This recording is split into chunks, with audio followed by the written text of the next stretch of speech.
Can a single Formula One practice show the beginning of the end for a legendary team like Ferrari?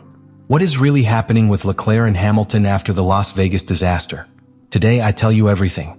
The lights of Las Vegas, with their artificial brightness and ostentation, were preparing to be the scene of one of the most spectacular weekends on the Formula One calendar. But what should be a show of redemption, strategy, and speed was transformed into a show of frustration, mechanical collapse, and alarm signals. At the heart of this storm, as so many other times, was Ferrari. After the disastrous double abandonment in Brazil, where both red cars were left out before completing even half of the route, the Italian team arrived in Nevada with unbearable pressure. The narrative in the paddock was clear. This weekend was not just about scoring points. It was about showing that the 2025 project was still breathing, that there were reasons to trust, and that the Leclerc-Hamilton pairing could find answers before the championship completely slipped out of their hands. Charles Leclerc, the driver who has carried Maranello's expectations on his shoulders for the longest time, took to the track in the first free practice as if he had something to prove.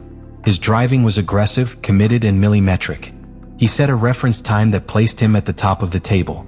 It was a perfect return in appearance, but also symbolic. A cry of resistance in the face of a season that has done nothing but hit Ferrari from the beginning. The Scuderia breathed a sigh of relief, although only for a few hours. What seemed like the first sign of a promising weekend soon fizzled out. And on the other side of the garage, the story was already beginning to deviate. Lewis Hamilton, the star signing that was supposed to turn Ferrari into an absolute contender, could not find rhythm or answers. In his first serious contact with the SF25 on the Las Vegas street layout, the seven-time champion seemed disconnected from the car. The contrast with his teammate was immediate and brutal. While Leclerc was shining, Hamilton was fighting to keep his car on track. A worrying symptom that went beyond the talent of the driver or the conditions of the circuit. The car once again did not respond. What began as a day full of optimism, dangerously fragile, as it would later be seen, was just the prelude to an operational nightmare. Once again, Ferrari's promise was crumbling. And this time, in a place where expectations were more inflated than ever, in the global spotlight of a city that does not forgive mistakes. This isn't just the story of a bad day at practice. It is the story of a project that, after multiple attempts at reinvention, is harshly facing its own limitations. Because in Las Vegas you don't just race cars, you also bet. And Ferrari, for now, seems to be losing the game. Charles Leclerc arrived in Las Vegas with a mix of built-up pressure and quiet determination.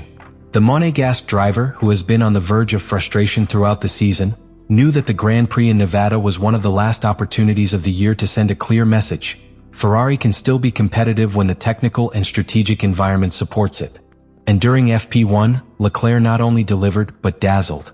He stopped the clock at 1 minute and 34.802 seconds, placing himself at the head of the table and leaving drivers like Alex Albon, Lando Norris, and George Russell behind. But the enthusiasm in Maranello soon fades when a Friday's performance cannot be converted into sustained progress. FP2 was the cruelest test of that structural instability that has tormented the SF25 throughout the season. Just after the second training session began, and after an initial red flag, Leclerc took to the track to continue with the qualifying simulations. But as soon as he reached turn 5, a laconic radio cut through the air. Something broke. He immediately stopped the car on the side of the circuit, unable to continue. What was confirmed minutes later was devastating: critical failure in the gearbox. These types of failures are not only frustrating from an operational point of view, they are devastating in strategic terms. In sessions where every minute on the track is worth gold, Ferrari completely missed the opportunity to accumulate qualifying pace and race simulation data. Data that, on an urban circuit like Las Vegas, where the thermal management of the brakes and the energy recovered by the hybrid system require surgical precision, are essential to correctly configure the car. Without that information, the rest of the weekend is at the mercy of intuition, risk, and improvisation. And it's not just a technical issue. It is also a psychological question. For a driver like Leclerc, accustomed to living with the ups and downs of Ferrari since his arrival in 2019, seeing how a car he led in the morning becomes an unmanageable burden in the afternoon is a cruel way to destabilize any competitive momentum. It's not just a broken component, it's a broken trust. Because if your car can fail without warning, there is no way to attack the limit with conviction. But there is an even more disturbing dimension. These types of failures at this point in the championship point to structural fatigue of the car. An exhaustion of materials, parts, and planning that should not occur in a top-level team. The fact that it happens in a car that supposedly represents the pinnacle of Italian engineering speaks to a deeper lack of internal control. It's not just bad luck, it's a symptom. In other words, Leclerc's gearbox failure was not an isolated incident. It was the physical manifestation of a season full of questionable decisions, failed developments, and execution errors. Ferrari, once again, revealed that behind its intermittent speed hides a mechanical and organizational fragility that prevents it from sustaining a winning narrative. And for Leclerc, this isn't just another lost weekend. It's another reminder that his talent is constantly tested by a team that can't always offer him the tools necessary to fight where he deserves, at the top. The arrival of Lewis Hamilton at Ferrari in 2025 was, without a doubt, one of the most shocking movements of the last decade in Formula One.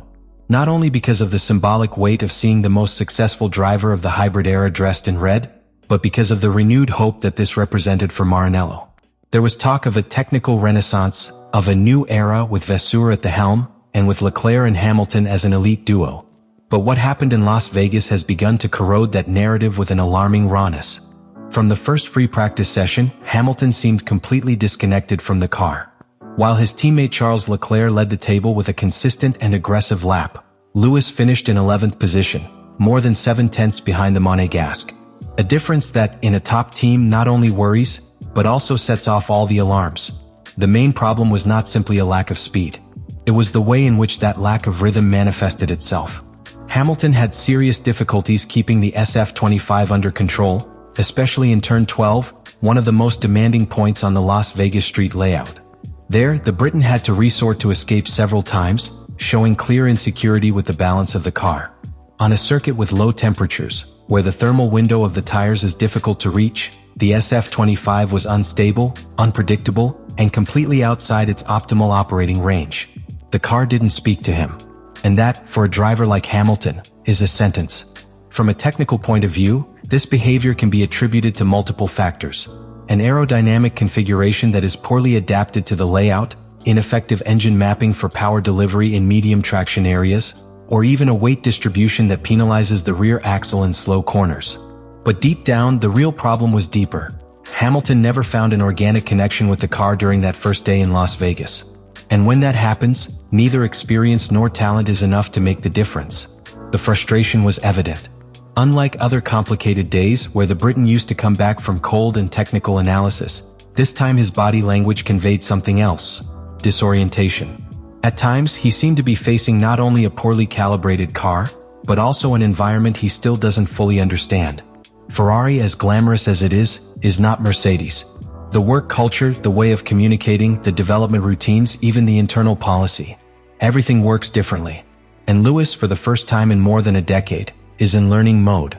But the time to learn at Ferrari is limited, and patience even more. Furthermore, the contrast with Leclerc amplifies the problem. When your partner, with the same car, leads the table, it is impossible to hide the weaknesses. And although Charles would also end up with mechanical issues in FP2, his initial performance made it clear that the SF25, for all its flaws, could be competitive in the conditions of the day. Hamilton's problem wasn't just the car. It was also his ability to find the sweet spot. And in Las Vegas, he didn't find it. All of this reinforces a larger concern. Is Hamilton really prepared to reconfigure his driving style to Ferrari's technical demands? Already in Australia, we saw how he tried to adapt his way of braking and accelerating to Leclerc's style. But those kinds of adjustments take time, and in modern F1, the margins are getting tighter. What happened in Las Vegas wasn't just a bad session. It was a brutal reflection of the hidden tensions that arise when an ambitious project begins to show its cracks.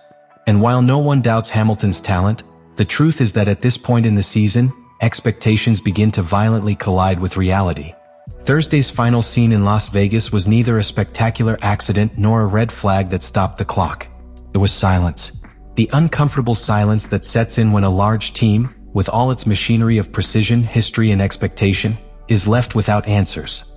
Leclerc's abandonment in Las Vegas, due to a mechanical failure that reflects underlying problems in the reliability of the SF25, is not an isolated event. It's part of a pattern. A symptom of a technical structure that, despite its advances, remains unable to sustain performance under pressure. And when this pattern is repeated in a team like Ferrari, it stops being a temporary problem and becomes a project crisis. Let me know in the comments what you think about all this.